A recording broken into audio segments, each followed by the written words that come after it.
దేవుని యొక్క అతి ఘనమైన నామమునకు స్తోత్రం కలుగునుగాక. ఈ ఉదయకాలము మీకందరికీ వందనములు తెలియజేస్తున్నాను. ఈ దినము మిమ్ములను బలపరచు దేవుని మాట, నిత్యమైన కృపతో నీకు వాత్సల్యము చూపుదును.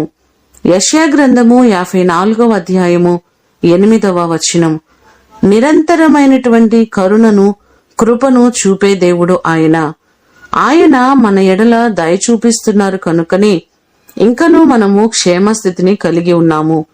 యోవేలు గ్రంథము 2వ అధ్యాయము 13వ వచనాన్ని చూస్తే, మీ దేవుడైన యెహోవా కరుణా వాత్సల్యములు గలవాడును, శాంతమూర్తియు, అత్యంత కృపగలవాడునయుండి తాను చేయనుద్దేశించిన కీడును చేయక పశ్చాత్తాపపడును అనే మాటలు మనకు కనబడుతున్నాయి.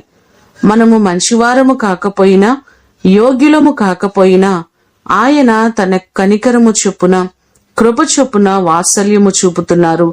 ఆయన వాత్సల్యమును మనము దూరము చేసుకొనక దేవుని సన్నిధిలో నమ్మకంగా ఉండి దేవుని ద్వారా మెండైన దీవెనలు మనము పొందుకొందుముగాక. ప్రార్థన చేసుకుందాం. మహాగణుడా, మహోన్నతుడా, మీ ప్రశస్తమైన పాదములకు వందనాలు, స్తోత్రాలు. నిత్యమైన కృపతో మాకు వాత్సల్యమును చూపుతానని ఈ దినము వాగ్దానం చేస్తున్నారు. ఎన్నో మారులు మేము నీ సన్నిధిలో తప్పిపోవచ్చున్నామయ్యా. దయచేసి మమ్మలను క్షమించండి, మా అపరాధములను మీరు మన్నించండి ప్రభువా. మేము నీ సన్నిధిలో నమ్మకస్తులుగా, నమ్మకమైన ప్రార్థనా జీవితాలు కలిగి ఉండినట్లుగా సహాయము చేయండి. ఈ దినమంతా కూడా నీ సన్నిధి, నీ కృప మా ప్రియులెల్లరికీ మీరు అనుగ్రహించండి. నీ వాత్సల్యము చొప్పున ప్రతి వారిని మీరు జ్ఞాపకం చేసుకొని ప్రతి వ్యక్తిని మీరు దీవించండి.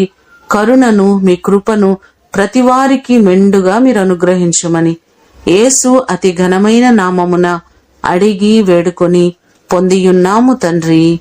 ఆమేన్. దేవుడు మిమ్ములను దీవించునుగాక.